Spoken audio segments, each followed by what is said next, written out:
Julie, je vous attendais. Bah oui, vous ne pensiez tout de même pas que j'allais installer votre cuisine à votre place. Bah si. Eh bien non, dommage. En revanche, je suis là pour vous guider pour que tout se passe bien. Merci, c'est gentil. Mais si j'y arrive pas, je peux demander de l'aide à Thomas? C'est qui, Thomas? Thomas? Bonjour. Ah, bonjour Thomas. Il m'a l'air assez costaud.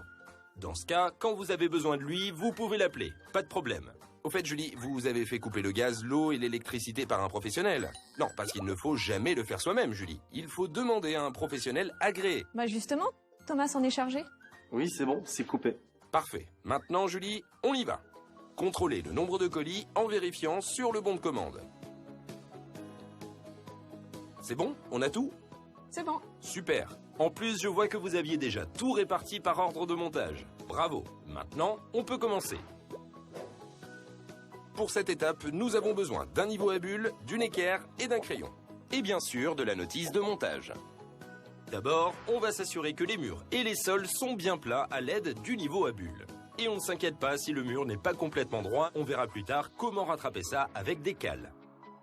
Ok, ça m'a l'air bien droit. Maintenant, on va vérifier que l'angle de la cuisine en L est bien à 90 degrés. Et c'est là, Julie, que vous êtes contente d'avoir écouté les cours de maths au collège.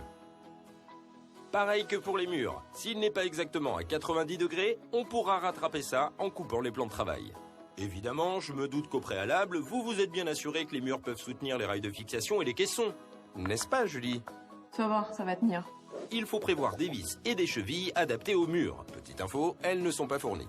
Maintenant, il est temps de dessiner la cuisine sur le mur. Ça permettra d'installer les rails de fixation, de vérifier les mesures, de définir l'emplacement du lave-vaisselle et surtout les arrivées d'eau et les branchements électriques. On est d'accord, ça fait beaucoup de choses.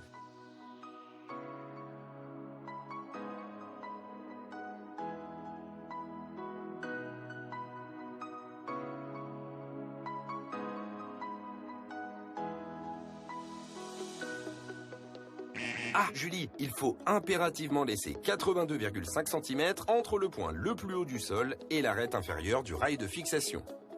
Pareil pour l'espace entre le plan de travail et les caissons. Il faut laisser 60 cm.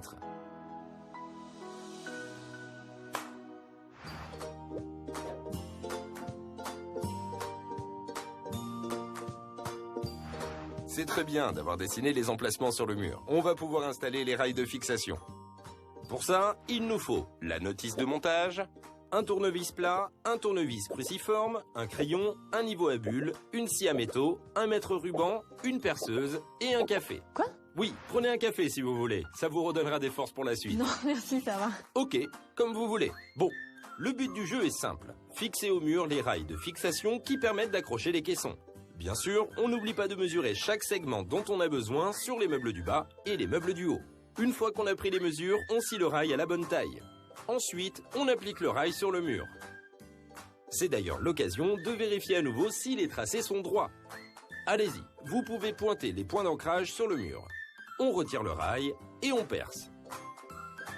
Bon, une fois que les trous sont faits, il ne nous reste plus qu'à visser les rails sur le mur.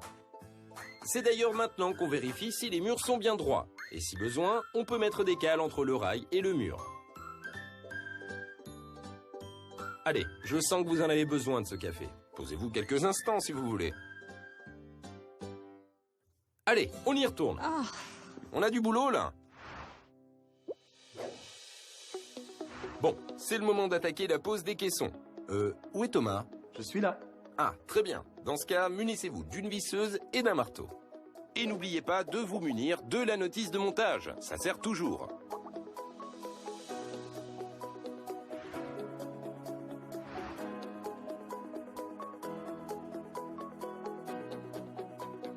Règle de base, Julie. Toujours commencer par les meubles du haut pour ne pas gêner les mouvements.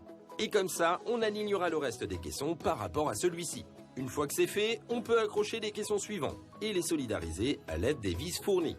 Dites donc, vous avez fait ça toute votre vie, Julie, non? Pour les caissons du bas, il faut évidemment penser à installer les pieds avant de les fixer. Oui, je sais, c'est évident, mais parfois c'est utile de se rappeler les choses, Julie. D'ailleurs, on va voir si vous êtes si calé que ça. On commence par quel caisson en premier? caisson d'angle? Bravo, Julie. Ensuite, on peut installer le reste des caissons sans oublier de les aligner entre eux. Et surtout en les alignant bien avec la plomberie.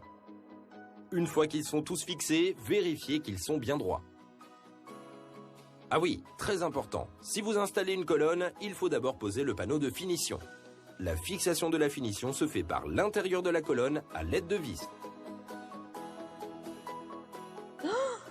C'est quoi cet espace-là? Je me suis trompée, il faut tout refaire? Non, Julie, et heureusement. Mais nous allons fabriquer ensemble un fileur. C'est quoi un fileur? Les fileurs servent à masquer l'espace entre les caissons et le mur, ou l'espace entre deux caissons.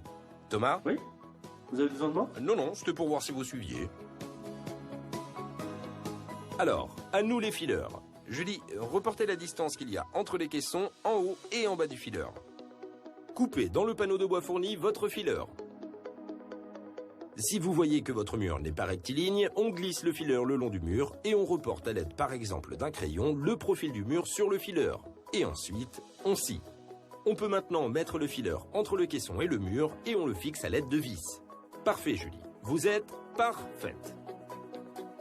Ça va? Je ne vous dérange pas? Non, ça va.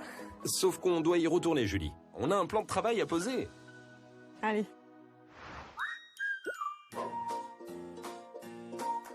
Maintenant, on va s'attaquer au plan de travail, à l'évier et à la table de cuisson.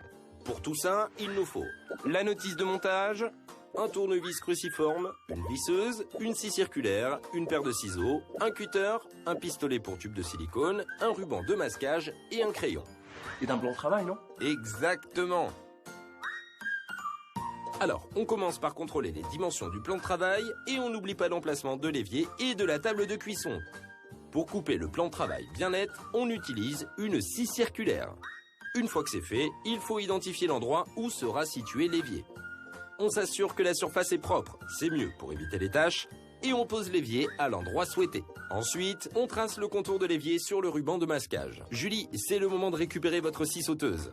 Ah mais j'en ai pas? Thomas? Je m'en occupe. Petite astuce bricolage. Pour introduire la lame de la scie sauteuse, on perce un trou à chaque angle à l'aide de la perceuse. Une fois que le plan de travail est découpé, on passe du silicone polyuréthane le long de la découpe pour éviter les infiltrations. Ensuite, on installe l'évier comme expliqué dans le plan de montage fourni. Au fait, pour la table de cuisson, c'est pareil. Comment ça, c'est pareil? Oui, la manip est exactement la même. Attention Julie, on l'a vu en début d'installation. Tous les raccordements d'eau, de gaz et d'électricité doivent être effectués par des professionnels agréés. Elle est belle cette cuisine Julie, non? Très. Mais vous ne trouvez pas qu'il manque quelque chose? Les portes? Exactement. Et les tiroirs aussi. Commençons d'ailleurs par les tiroirs. Il faut toujours installer les glissières extérieures en premier. Elles correspondent à la rangée de trous extérieurs. Exactement, Julie, c'est celle-ci. Une fois qu'on a installé les glissières des tiroirs extérieurs, on pose celle des tiroirs intérieurs. Il s'agit donc de la rangée... Intérieur. Absolument. Ensuite, on assemble les tiroirs et on les installe. Maintenant, il ne nous reste plus qu'à installer les portes. Et on a presque fini. J'ai hâte. Un peu de patience, Julie, c'est bientôt fini.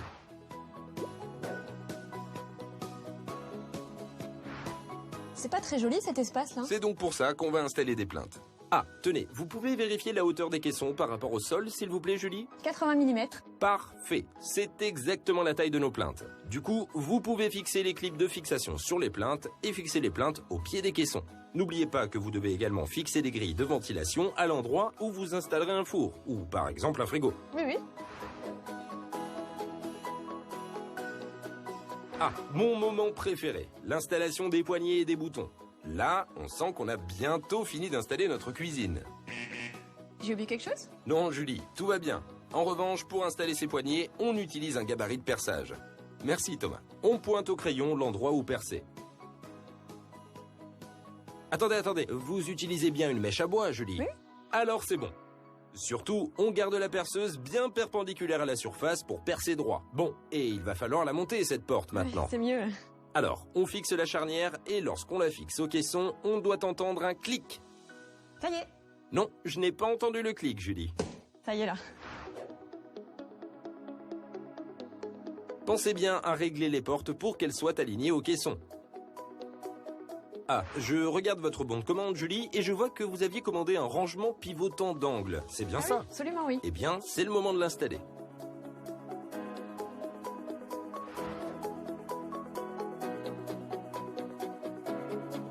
Bravo Julie, vous avez fini de monter votre cuisine.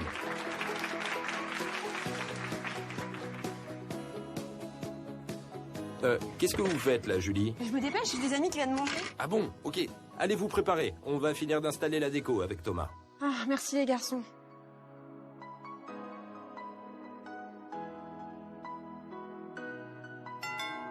J'arrive.